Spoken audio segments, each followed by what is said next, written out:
Hello दोस्तों, I welcome you all to our channel billion education. My name is Yash और आज हम बात करने वाले हैं ऑक्सीडेशन ऑफ अल्कोहल। अब ये ऑक्सीडेशन ऑफ अल्कोहल मतलब क्या होता है? सिंपल सी बात है, ऑक्सीडेशन ऑफ अल्कोहल मतलब जो अल्कोहल है उसके अंदर हम एक ऑक्सीजन डाल देंगे और उसे हम अल्डिहाइड में कन्वर्ट कर देंगे।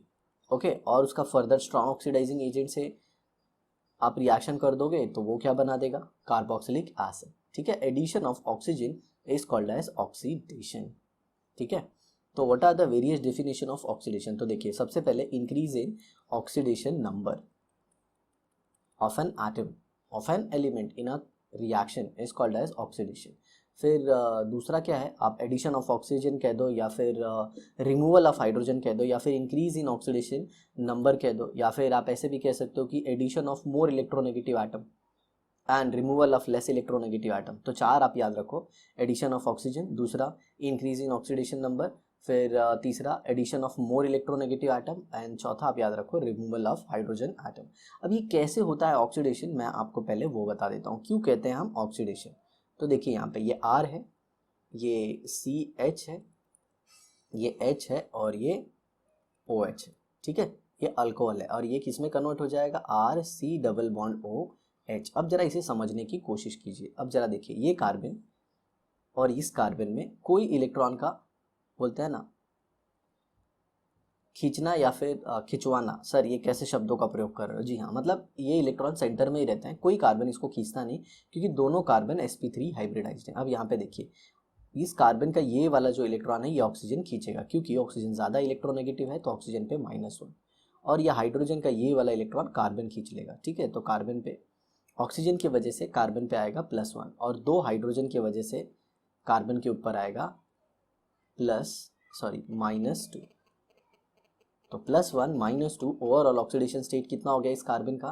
-1। अब इसका देखते हैं, ये हाइड्रोजन के इस इलेक्ट्रॉन को अपनी तरफ खींचेगा। नो डाउट कार्बन की इलेक्ट्रोनेगेटिविटी ज़्यादा है तो हाइड्रोजन की वजह से उसके ऊपर आएगा -1, बट कार्बन के ये दो इलेक्ट्रॉन ऑक्सीजन खींच रहा है तो कार्बन से वो दूर जा रहे हैं तो ऑक्सीजन पे क्या आ जाएगा? -2, लेकिन कार्बन पे क्या आएगा? +2। और ये तो मैं ऐसे मानता हूँ, चलिए एक्चुअल में इसमें भी बताना ज़रूरी है, ये कार्बन होगा sp3 हाइब्रिडाइज, क्योंकि इस कार्बन में जो दूसरे बॉन्ड है वो हाइड्रोजन से अटैच होंगे।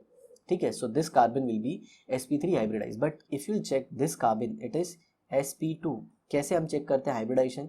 Number of sigma bond plus lone pair. खैर लोन पेयर तो यहाँ पे है नहीं, तो सिग्मा बॉन्ड कितने हैं? 3 ही है, तो इसका स्टेरिक नंबर कितना हो गया? 3। याद रखिए, जब भी 3 स्टेरिक नंबर आता है तो हाइब्रिडाइजेशन हो जाता है sp2। जब स्टेरिक नंबर 4 आता है तो हाइब्रिडाइजेशन होता है sp3। जब स्टेरिक नंबर 2 आता है तो हाइब्रिडाइजेशन हो जाता है sp। याद होगा आपको। तो ये इलेक्ट्रॉन जो कार्बन का है, ये पीला वाला, ये कार्बन खींचेगा क्योंकि इसमें sp2 हाइब्रिडाइजेशन है, इसमें sp3 हाइब्रिडाइजेशन है। और आपको पता होगा sp2 hybridise carbon is more electronegative compare to sp3, तो ये भी इलेक्ट्रॉन खींच लिया। तो कार्बन की वजह से भी, ये R वाले ग्रुप की वजह से भी कार्बन पे कितना आ गया? -1। तो -1 becomes -2 +2 comes out to be 0। तो देखिए, -1 से 0 आया तो हुआ ना बढ़ोतरी? सर -1 से 0 बढ़ोतरी हुई? जी हाँ, आपको पता होना चाहिए। It is increase in oxidation state. Easy TG. हाँ सर, समझ में आ गया।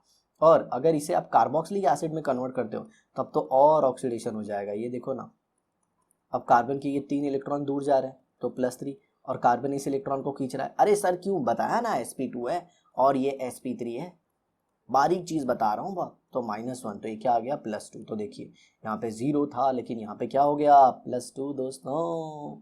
तो इसीलिए हम कहते हैं इसे ऑक्सीडेशन। और इसके लिए आपको क्या लगेगा? इसके लिए आपको लगेगा ऑक्सीडाइजिंग एजेंट। आया समझ में? ऐसा है। चलिए अब देखते हैं आगे।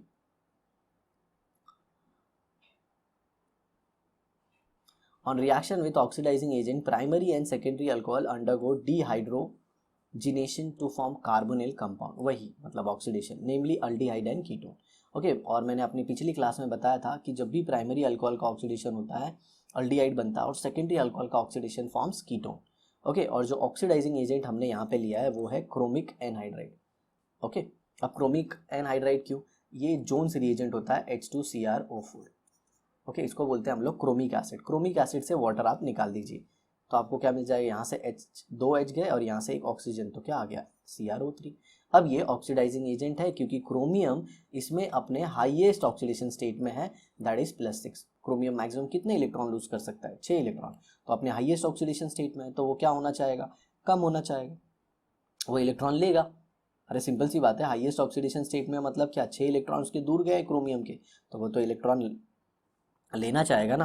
तो ऑक्सीडाइजिंग एजेंट क्या करता है, इलेक्ट्रॉन लेता है। तो ये देखिए, ये अल्कोहल था, इसको ऑक्सीडाइज करके कीटोन बना दिया। Primary alcohol on oxidation with CrO3 from aldehyde, however a better reagent brings about this oxidation is PCC। Sir ये PCC क्या है, पिरिडीनियम क्लोरोक्रोमेट। क्या होता है कि क्रोमिक ऑक्साइड जो है वो थोड़ा सा बोलते हैं ना स्ट्रांग पड़ जाएगा कंपेयर टू PCC। अब ऐसा बोलना मैं चाहूँगा, अब आप ऐसे भी पूछ सकते हो कि सर क्या है स्ट्रांगनेस के पीछे रीज़न, तो वो सब बात की बात है। तो फिलहाल तो आप ऐसा मान के चलिए कि pyridinium chlorochromate is a better oxidising agent, मतलब ये इतना ज़्यादा स्ट्रांग नहीं होता कि अल्डिहाइड के आगे रिएक्शन कराए, ये अल्डिहाइड तक ही रिएक्शन को रोक देता है। अब जरा देखिए यहाँ पे पिरिडीनियम क्लोरोक्रोमेट का स्ट्रक्चर कैसा होता है। तो सबसे पहले आप पिरिडीन को देख लीजिए, ये पायरिडीन है, इसमें ये रेजोनेटिंग स्ट्रक्चर है, ये देख रहे हैं। अब यहाँ पे पिरिडीनियम बनाना है, तो ये H, नाइट्रोजन ने अपना लोन पेयर H को दिया, तो ये H+ हो गया, क्योंकि लोन पेयर में नाइट्रोजन का एक इलेक्ट्रॉन H+ को मिला, तो वो न्यूट्रल हो गया, और नाइट्रोजन का एक इलेक्ट्रॉन उससे दूर गया, इसके लिए पॉजिटिव। और क्रोमेट क्या होता है, आपने पोटेशियम क्रोमेट सुना होगा, K2CrO4। ओके, तो यहाँ पे CrO4 ऐसे 2- होता है, तो ये एक प्लस आ गया और एक Cl-। तो ये देखिए, ये बन गया पिरिडीनियम क्लोरोक्रोमेट। तो ये था पिरिडीनियम क्लोरोक्रोमेट। और एक होता है पिरिडीनियम डाइक्रोमेट, मतलब यही पिरिडीनियम रहेगा लेकिन ये Cr2O7 के साथ रहेगा, पिरिडीनियम डाइक्रोमेट। तो PCC PDC आप दोनों ले सकते हैं मेरे भाई, आज समझ में ऐसा है। ओके, चलिए देखते हैं आगे।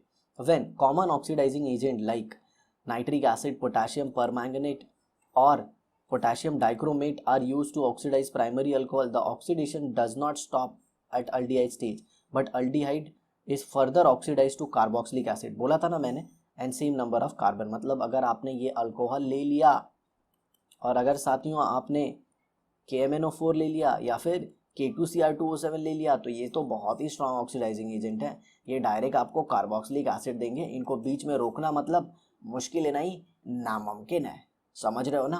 तो सर हम लोग कौन से लेंगे, PCC और PDC, वरना आपको डायरेक्ट कार्बोक्सिलिक एसिड मिल जाएगा।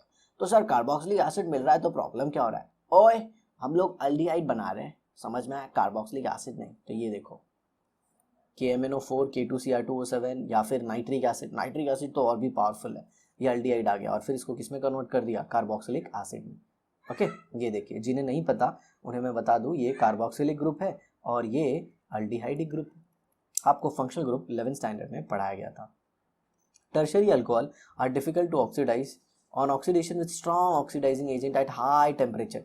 Tertiary alcohol undergo breaking of CC bond and give a mixture of carboxylic acid containing 1 carbon atom less than starting 3 degree alcohol. अब जरा देखिए यहाँ पे ये 3 डिग्री का ऑक्सीडेशन क्यों नहीं हो पाता, हालांकि मैंने अपने पिछले एपिसोड में ये बताया था साथियों, बट फिर भी आज डिस्कस कर देते हैं।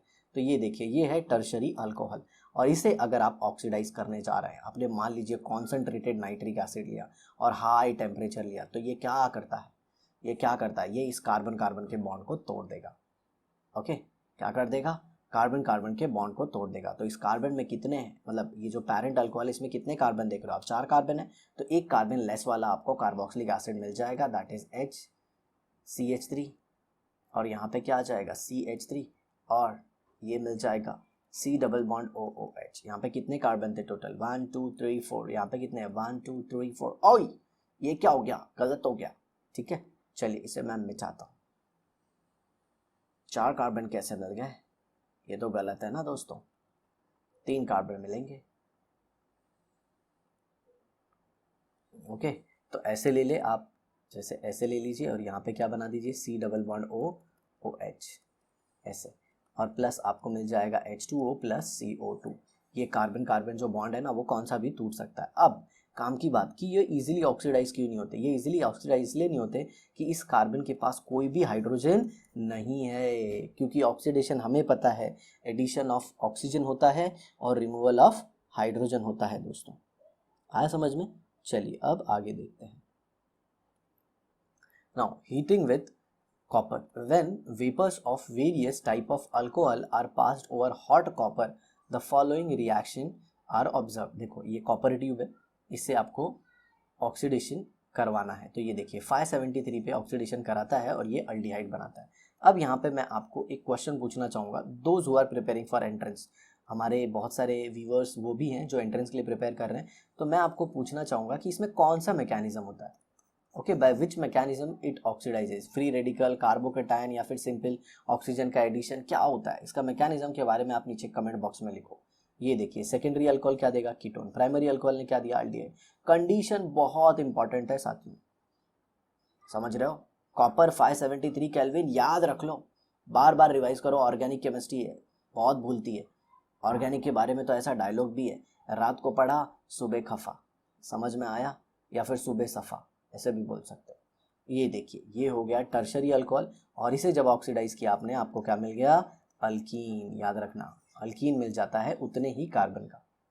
ओके, अब देखिए यहाँ पे an organic compound gives hydrogen on reaction with sodium metal, तो हाइड्रोजन दे रहा है तो अल्कोहल होगा no doubt. It forms an aldehyde having a molecular formula C2H4O, मतलब सिंपल सी बात है, जो अल्कोहल है उसमें भी 2 ही कार्बन है, तो ये CH3 CH2OH होगा साथियों, इथेनॉल।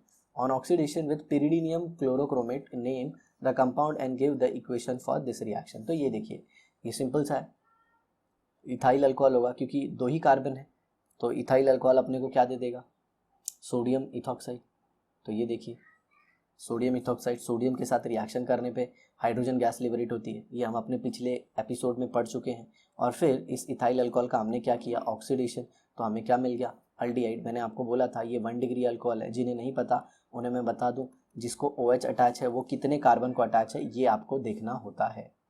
अब जैसे देखिए यहाँ पे मैं थोड़ा सा अलग कलर लेके आपको दिखा देता हूँ, ये देखिए यहाँ पे ये OH जिस कार्बन को अटैच है वो कितने कार्बन से अटैच है, 1 कार्बन से, तो इसको 1 डिग्री कार्बन बोलो, या फिर 1 डिग्री अल्कोहल। अब जरा 2 डिग्री अल्कोहल क्या होता है वो भी देख लीजिए, क्योंकि बहुत सारे बच्चे ऐसे होते हैं उनको 1 डिग्री 2 डिग्री में भी प्रॉब्लम है। तो ये देखिए ये CH3, ये C, ये CH3 और यहाँ पे H और ये OH। तो OH जिस कार्बन को अटैच है, OH जिस कार्बन को अटैच है, ये कितने कार्बन को अटैच है साथियों, देख लीजिए यहाँ पे ये कितने कार्बन को अटैच है, 1, ये 2, ओके 2 ही कार्बन को अटैच है, तो ये क्या हो गया 2 डिग्री अल्कोहल। ठीक है, हाँ समझ में आपको, जी हाँ। चलिए अब आगे बढ़ते हैं। अब हम देखते हैं reaction of phenols, reaction of phenol.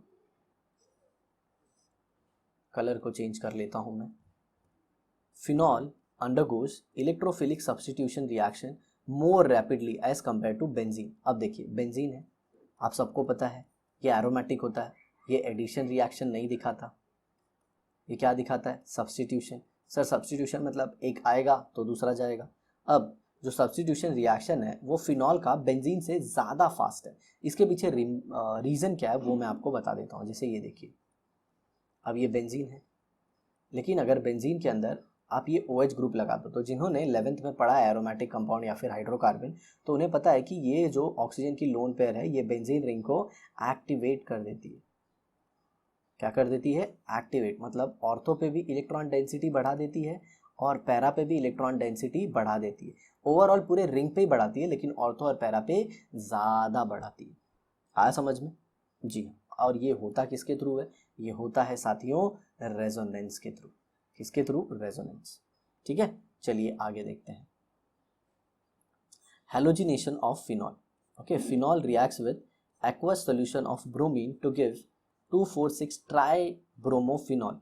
Okay, अब ये देखिए ब्रोमीन एक्वस है, तो एक्वस मीडियम में क्या होगा, फिनॉल जो है वो अपना H+ लूज कर देगा पहले तो। अब जरा देखिए जैसे ही फिनॉल अपना H+ लूज करता है, ये बना देगा O with a negative charge, और ये नेगेटिव चार्ज बेंजीन रिंग के साथ तगड़ा रेजोनेंस करेगा या फिर बेंजीन रिंग को एक्टिवेट करेगा। कौन कौन से पोजीशन पे, ऑर्थो एंड पैरा पे, ऑर्थो एंड पैरा। तो हर जगह ऑर्थो और पैरा पे कौन आ जाएगा, ऑर्थो और पैरा पे साथियों कौन आ जाएगा, Br आ जाएगा, Br आ जाएगा, Br आ जाएगा। ओके, और फाइनली ये OH। तो इसको बोलते हैं 2, 3, 4, 5, 6, 2, 4, 6 ट्राइब्रोमोफिनॉल। क्या बोलते हैं इसको? 2,4,6 ट्राइब्रोमोफिनॉल। ये देखिए, आप देख रहे हैं नीचे यहाँ पे दिया हुआ है। तो समझ में आया, पानी लेने की वजह से क्या हो जाता है? पानी लेने की वजह से फिनॉल काफ़ी ज़्यादा एक्टिवेट हो जाता है। लेकिन यही अगर आप कार्बन डाइसल्फाइड ले लो लो टेम्परेचर पे, कार्बन डाइसल्फाइड, तो carbon disulphide non polar solvent है और वाटर क्या था? पोलर। देखिए, अब पोलर नॉन पोलर अगर आपको नहीं पता है तो आप हमारी बॉन्डिंग की वीडियो ज़रूर देखिए, ठीक है। तो पोलर में होता क्या है? फिनॉल ऐसे का ऐसे ही रहता है, फिनॉल ऐसे ही रहता है। ये देखिए, ये फिनॉल है ना, ये ऐसे ही रहता है। समझ में आया? तो कंपेयर टू फिनॉक्साइड, अगर ये फिनॉक्साइड आयन आप देख रहे हो तो इसके कंपेयर में ये लेस एक्टिवेटेड होता है, मतलब ये बेंजीन रिंग को लेस एक्टिवेट करता है, क्योंकि negative charge with resonance is more activator. मतलब सर ये एक्टिवेटर शब्द का मतलब क्या है? सिंपल, ये नेगेटिव चार्ज बेंजीन रिंग के साथ रेजोनेंस करता है और बेंजीन रिंग पे जगह जगह पे क्या करता है? इलेक्ट्रॉन डेंसिटी को बढ़ा देता है। लेकिन ज़्यादा कहाँ पे बढ़ाता है? ऑर्थो आयन पैरा पे। और वही अगर आपने कार्बन डाइसल्फाइड लिया है तो फिनॉक्साइड आयन नहीं बनेगा, फिनॉक्साइड आयन नहीं बनेगा। और फिनॉक्साइड आयन नहीं बनेगा तो फिनॉल की जो रिंग है वो इतनी ज़्यादा एक्टिवेट नहीं होगी, तो फिर आपको एक एक ही प्रोडक्ट मिलेगा। एक तो मिल जाएगा आपको ब्रोमो फिनॉल मिल जाएगा और एक आपको मिल जाएगा ऑर्थो ब्रोमोफिनॉल। तो जो ब्रोमोफिनॉल है वो पैरा वाला जो है वो मेजर होगा। अब ये कैसे पैरा वाला मेजर क्यों हुआ वो मैं आपको बताता हूँ। तो देखिए, यहाँ पे जो ये OH है, ओके, इस OH का दो दो इफेक्ट है। ओके, कौन कौन सा इफेक्ट है? एक तो पहले माइनस आई है और दूसरा plus M. No doubt plus M बहुत ज़्यादा एक्टिवेटिंग है, लेकिन माइनस आई की वजह से यहाँ पे मान लीजिए इलेक्ट्रॉन डेंसिटी इतना है, लेकिन यहाँ पे इलेक्ट्रॉन डेंसिटी इतना है। यहाँ पे इलेक्ट्रॉन डेंसिटी कम क्यों है? क्योंकि माइनस आई इफेक्ट की वजह से इसने ऑर्थो पे इलेक्ट्रॉन डेंसिटी को कम कर दिया साथी। ऑर्थो पे इलेक्ट्रॉन डेंसिटी को क्या कर दिया? कम कर दिया। और वहीं पे अगर आप पैरा देखो तो पैरा पे क्या कर दिया? इलेक्ट्रॉन डेंसिटी को बहुत बढ़ाया, क्योंकि इंडक्टिव इफेक्ट 1 2 3 4 3 कार्बन तक ही लगता है, तो चौथे पे तो दिखेगा नहीं, तो Br किधर चले जाएगा? इधर।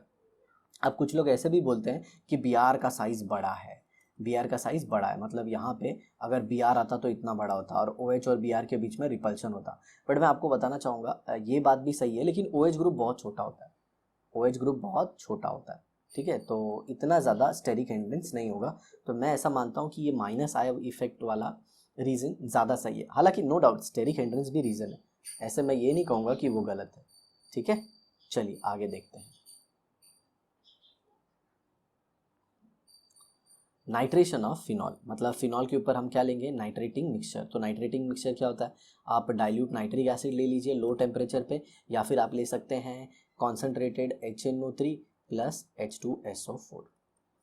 ओके, बट हम लोग जनरली कॉन्सेंट्रेटेड HNO3 और H2SO4 इसलिए नहीं लेते क्योंकि होता क्या है कि बेंजीन रिंग ऑलरेडी एक्टिवेटेड है OH की वजह से। तो ये अगर आप रिएजेंट लेते हैं कॉन्सेंट्रेटेड HNO3 और कॉन्सेंट्रेटेड H2SO4 तो आपको पूरा बोलते हैं ना ये वाला प्रोडक्ट मिल जाएगा, पिक्रिक एसिड 2,4,6 ट्राइनाइट्रोफिनॉल। ये देखिए 2,4,6 ट्राइनाइट्रोफिनॉल, ये देखिए NO2 हर जगह आ गया। और क्यों NO2 आया? क्योंकि OH जो है वो एक्टिवेटिंग ग्रुप है, इसीलिए ये मैं पहले स्टेप में नहीं लेने को बोल रहा था। पहले स्टेप में क्या बोला जा रहा था? डाइल्यूट नाइट्रिक एसिड लेने के लिए, ठीक है। तो डाइल्यूट नाइट्रिक एसिड लोगे तो एक आपको ऑर्थो नाइट्रोफिनॉल मिल जाएगा और एक पैरा नाइट्रोफिनॉल मिल जाएगा, ठीक है। लेकिन अगर आप इसमें देखेंगे तो इसमें जो ऑर्थो नाइट्रोफिनॉल है ये मेजर होगा और पैरा नाइट्रोफिनॉल क्या होगा? माइनर।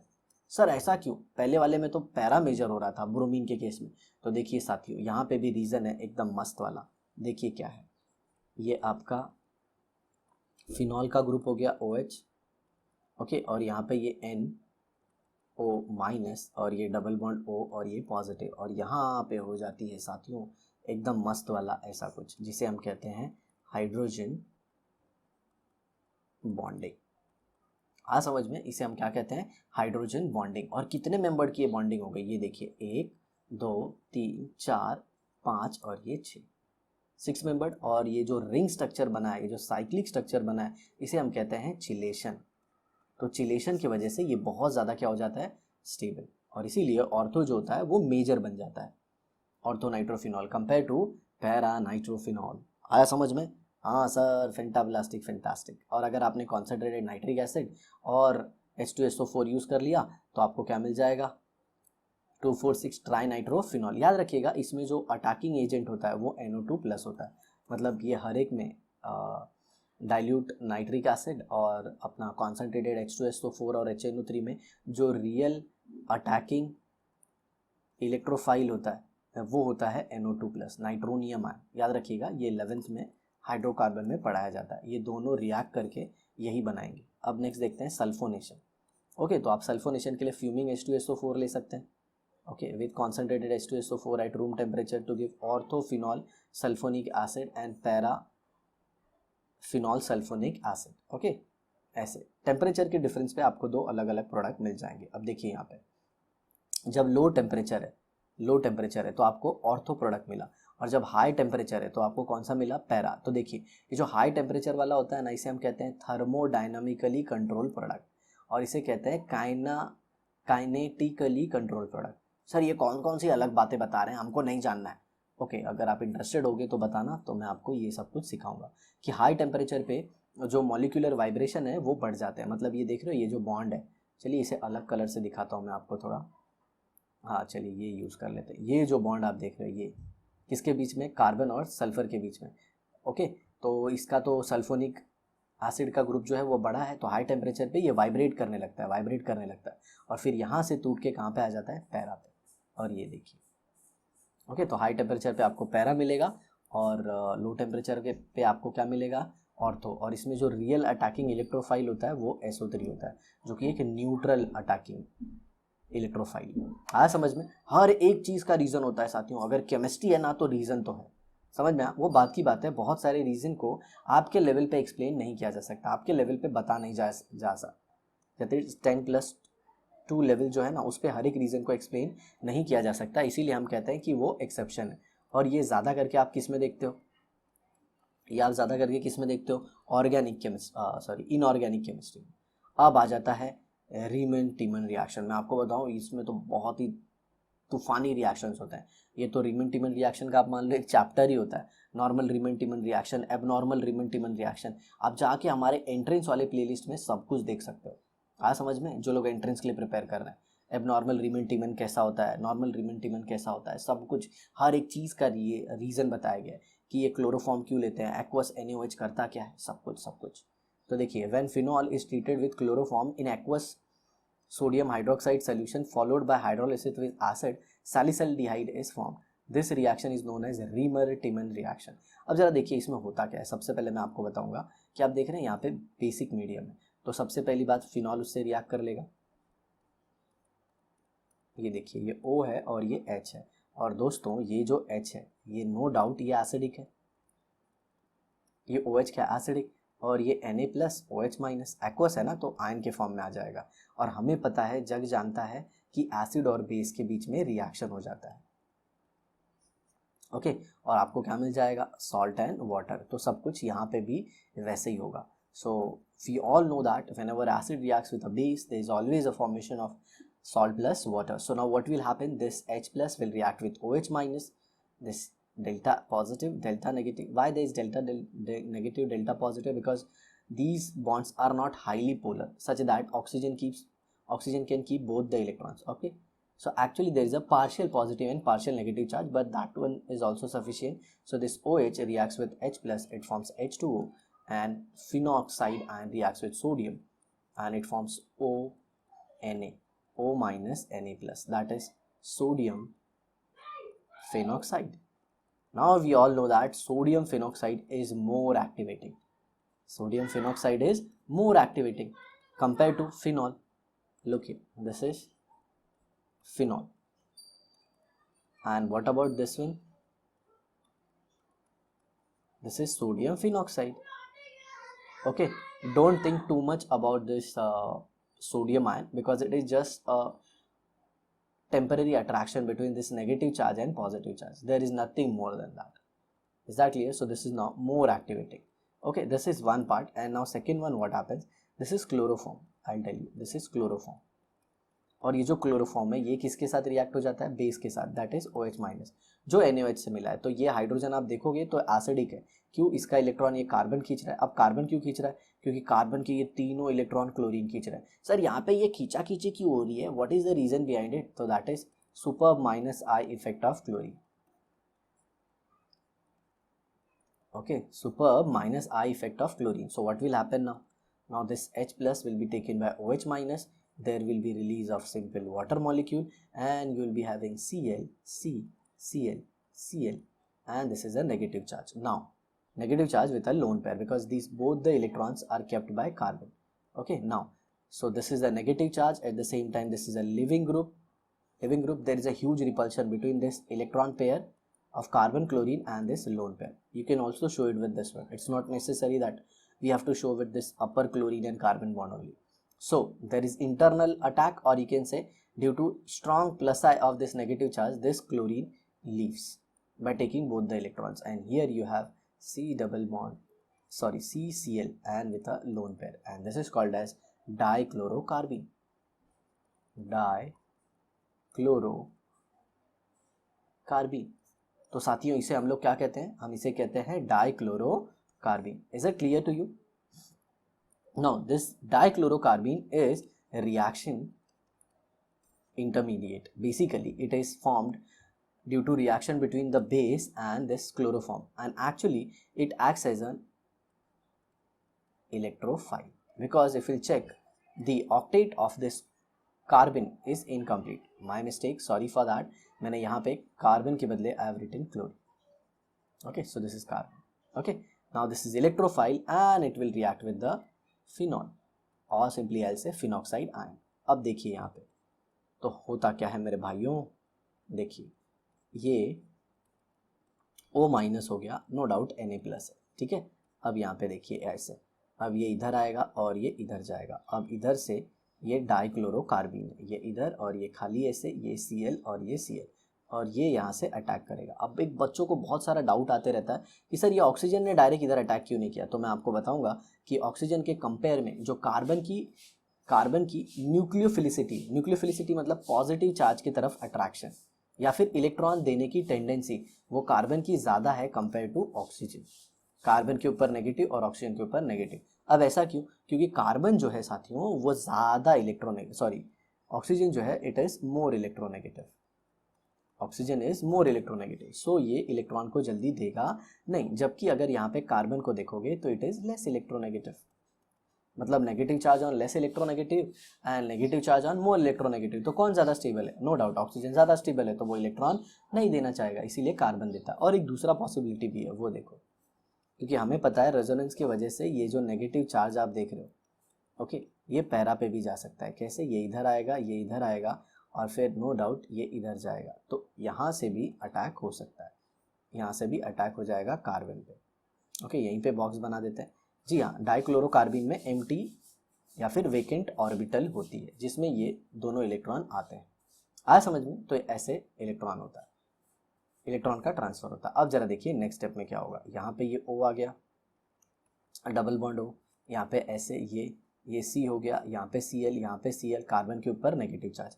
अब यहाँ पे एक इंपॉर्टेंट चीज़ अगर आप देखोगे तो ये बेंजीन की जो एरोमेटिसिटी है, aromaticity that is lost. Benzene की एरोमेटिसिटी क्या है? लॉस्ट. तो ये कैसे गेन करेगा? अब जरा देखिए यहाँ पे हो जाएगा टॉटोमेरिज्म.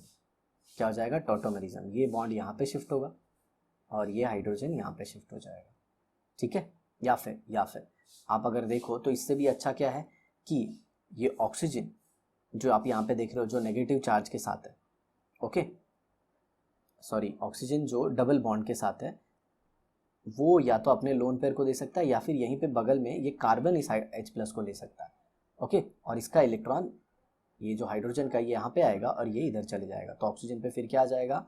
Negative charge. अब मैंने ऐसे क्यों किया? मैंने ऐसे इसलिए किया क्योंकि कार्बन की इलेक्ट्रॉन देने की टेंडेंसी ज़्यादा है. चलिए वापस समझाता हूँ. यहाँ पे देखिए, ये डबल बॉन्ड O, बेंजीन की एरोमेटिसिटी चली गई है, यहाँ पे कार्बन नेगेटिव चार्ज के साथ है. और सर कार्बन पे नेगेटिव चार्ज क्यों आया? और बुढ़बा किए देखना, एक इलेक्ट्रॉन मिला है ना उधर से, तो इसकी वजह से नेगेटिव चार्ज आया. अब देखिए यहाँ पे H है, तो H को तो कोई भी इलेक्ट्रॉन पेयर दे सकता है. ऑक्सीजन के पास इधर लोन पेयर है, उधर कार्बन के पास नेगेटिव चार्ज है. अब जरा देखिए, कार्बन और हाइड्रोजन का बॉन्ड इतना आसान नहीं कि वो टूटे, लेकिन उसको तोड़ने के लिए एनर्जी चाहिए. वो कौन देगा?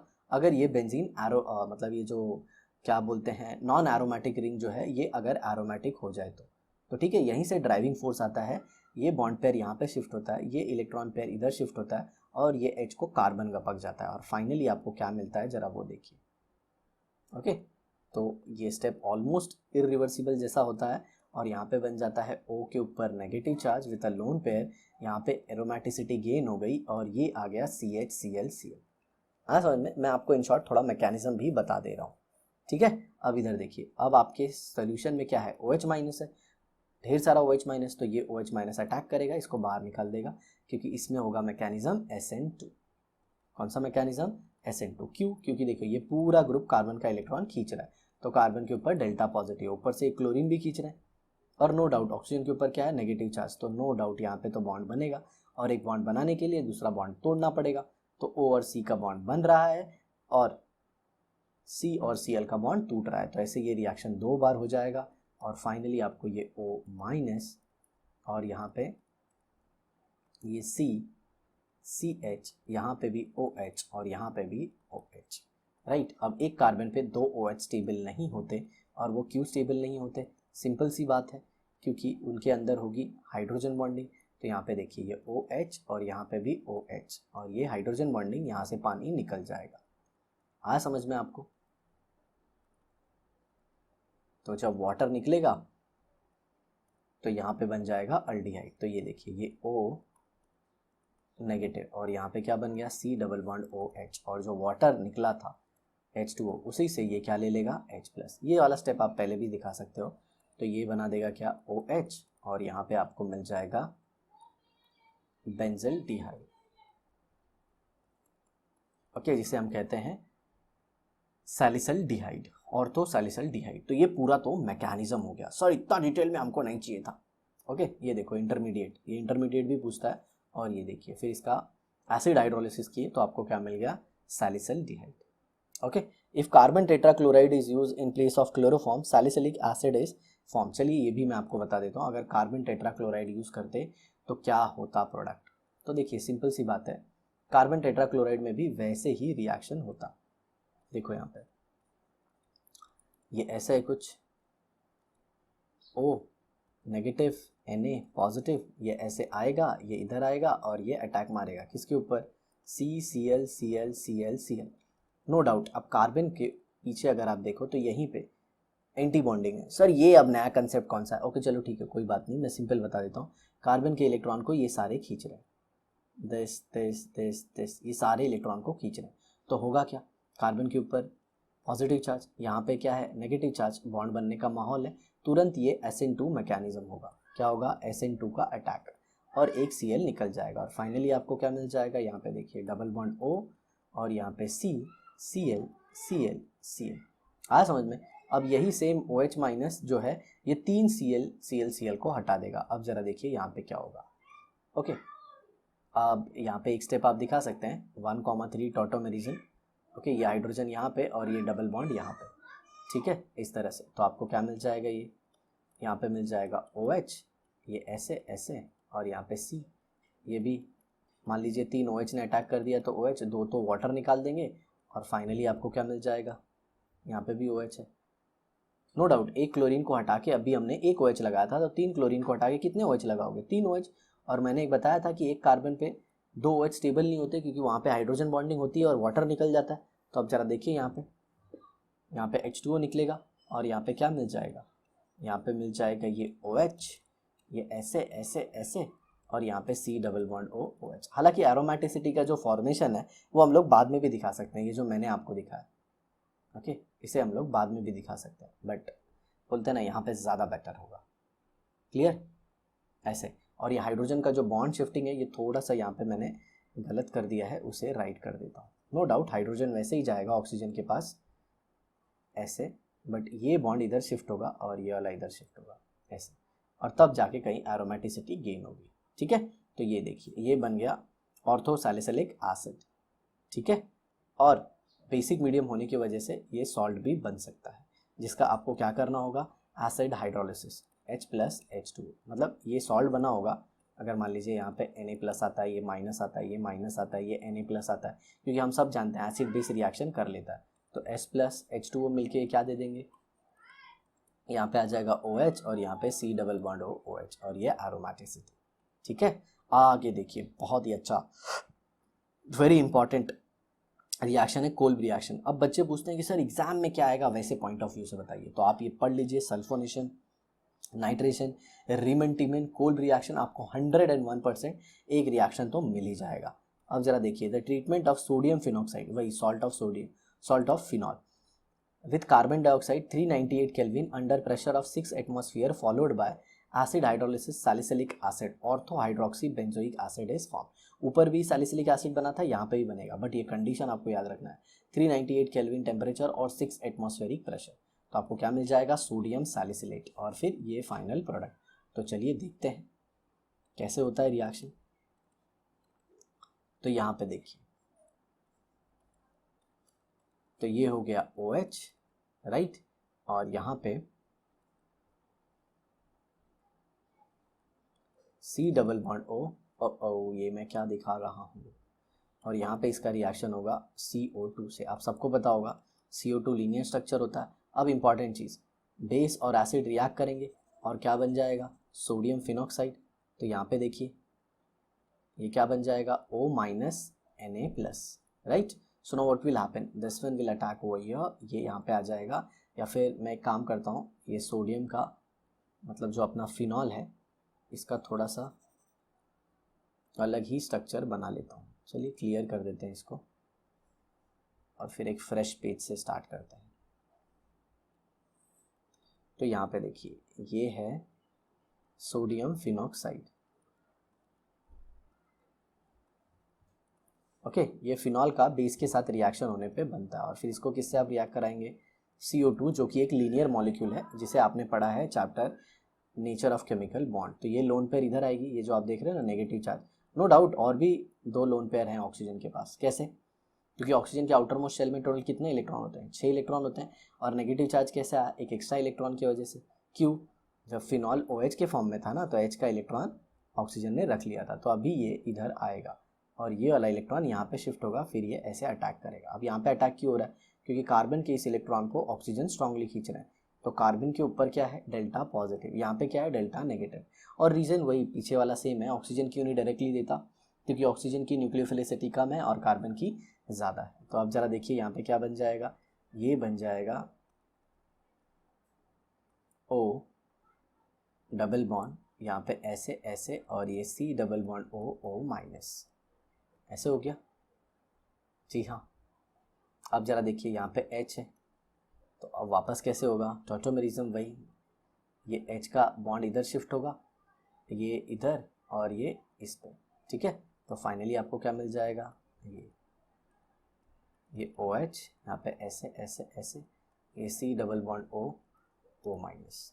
अब इसी में क्या हो जाएगा, इंट्रा मॉलिक्यूलर, या फिर आप डायरेक्टली इसका क्या कर सकते हैं, H+H2O, एसिड हाइड्रोलिसिस करा दीजिए, क्योंकि ये एसिडिक है तो सिंपल सी बात है सोडियम फिनॉक्साइड बना देगा। तो फाइनली ये आपको क्या दे देगा, OH, और यहाँ पे आ जाएगा C डबल बॉन्ड OH, ऐसे। नो डाउट यहाँ पे मैंने एक स्टेप नहीं दिखाया कि बेस के साथ इसका रिएक्शन होगा, राइट, इसके लिए। तो ये था आपका ऑर्थो हाइड्रोक्सी बेंजोइक एसिड या फिर ऑर्थो सैलिसिलिक एसिड, ओके। ये 1 ग्रुप, ये 2 ग्रुप, ये 3, ये 4, ये 5, ये 6। सर आपने कार्बोक्सिलिक को ज़्यादा प्रायोरिटी क्यों दी, क्योंकि carboxylic functional group has more priority compare to alcoholic functional group, ठीक है। अब जरा देखिए, तो इसको आप कह सकते हो 2 हाइड्रोक्सी बेंजोइक एसिड या फिर ऑर्थो हाइड्रोक्सी बेंजोइक एसिड, ऐसे इसका नाम आप बता सकते हो, ठीक है। चलिए आगे देखते हैं। ओ ये क्या खुल गया, सर हमने सारी PDF देख ली, आप जो सब कुछ पढ़ाते हो ना सब कुछ देख लिया, अरे कोई बात नहीं। चलिए, तो ये था कोल्ब्स रिएक्शन। अब नेक्स्ट आ जाता है ऑक्सीडेशन ऑफ फिनॉल, बट यहाँ पे कुछ दिया है, do you know sodium phenoxide is more reactive than phenol towards towards electrophilic substitution. जी हाँ, हमको पता है, hence it is able to react with a weak electrophile like CO2 at high temperature and pressure in Kolbe's reaction. इसीलिए तो वो CO2 से react कर लेता है, क्योंकि CO2 काफ़ी ज़्यादा इनर्ट होता है दोस्तों। आया समझ में। अब जरा देखिए ऑक्सीडेशन ऑफ फिनॉल, अब हम लोग फिनॉल का ऑक्सीडेशन पढ़ेंगे। Okay, phenol on oxidation with chromic anhydride CrO3, या फिर आप इसके जगह पे sodium dichromate in acidic medium भी ले सकते हो। तो क्या दे देता है, पैराबेंजोक्विनोन। ये देखिए ये कंपाउंड मिल जाता है। Phenol oxidises slowly giving a dark colour mixture in presence of air. तो मैं चाहता हूँ कि आप मुझे नेट से ढूंढ के ये बताओ कि वो डार्क कलर जो मिक्सचर होता है उसका नाम क्या है। क्योंकि होता क्या है, सब कुछ मैं ही बता देता हूँ तो बच्चों को क्या लगता है कि सिंपल है यार, ये ऐसे ऐसे कुछ चीज़ें जब आप ढूंढोगे ना तो आपको बहुत सारी एक्स्ट्रा इन्फॉर्मेशन भी मिलेगी। तो मैं चाहता हूँ कि डार्क कलर जो कंपाउंड होता है उसका फॉर्मूला क्या होता है या फिर उसका नाम क्या है वो बता दीजिए आप। अब ये देखिए, कैटालिटिक हाइड्रोजनेशन, कैटालिस्ट यूज़ होगा और हाइड्रोजन का हम फिनॉल में ऐड कर देंगे। तो आपको निकल एज अ कैटालिस्ट यूज़ करना है और 433 केल्विन टेम्परेचर पे ये प्रोसेस कराना है। आप बहुत जगह देखोगे बच्चों, निकल, पैलेडियम और प्लैटिनम ये एज अ हाइड्रोजनेटिंग एजेंट आपको मिलेंगे। क्यों? क्योंकि ये ट्रांजिशन मेटल है और इनके ऊपर हाइड्रोजन का एड्सॉर्प्शन बहुत अच्छा होता है, इसीलिए इन्हें हम क्या यूज़ करते हैं, एज अ रिड्यूसिंग एजेंट। ठीक है, टेम्परेचर को याद रखिएगा 433 केल्विन टेम्परेचर। तो ये देखिए, ये पूरा डबल डबल बॉन्ड जो है वो किस में कन्वर्ट हो गया, सिंगल सिंगल बॉन्ड में। किसमें, सिंगल सिंगल बॉन्ड में। आगे देखिए, reduction of phenol, phenol is reduce to benzene on heating with zinc dust. तो ये देखिए किस में कन्वर्ट हो गया, बेंजीन में। ये बहुत इंपॉर्टेंट रिएक्शन है, आप इसे जरूर याद रखिएगा। चलिए अब आते हैं ईथर के ऊपर, बट मेरे ख्याल से हमारा सेशन जो है वो काफ़ी लंबा हो गया है, इट्स ऑलमोस्ट लाइक 40 मिनट्स। ठीक है, तो मैं आपको बताना चाहूँगा कि इसमें जितने भी नेम रिएक्शन थे जैसे रीमन टीमन कोल्ड रिएक्शन, ये बहुत ही इंपॉर्टेंट है आपके state board exam point of view से, और उनके ऊपर तो एंट्रेंस में भी बहुत सारे क्वेश्चन आते हैं। तो ईथर से रिलेटेड जो भी डिस्कशन है वो अपनी अगली एपिसोड में करेंगे। आई होप आपको वीडियो ज़रूर पसंद आया होगा, और पसंद आता है तो साथ ही नीचे कमेंट बॉक्स में लिखा करो, ऐसे शांति मत किया करो। समझ में आया कि नहीं, मैं नहीं लिखूंगा, मैं कमेंट नहीं लिखूंगा, मैं लाइक नहीं करूंगा, ऐसा नहीं करना है। तो चलिए इसी तरह पढ़ते रहिए, हमारी वीडियो देखते रहिए, अपने माता पिता का नाम रोशन कीजिए। मिलते हैं एक नई वीडियो में नेक्स्ट एपिसोड।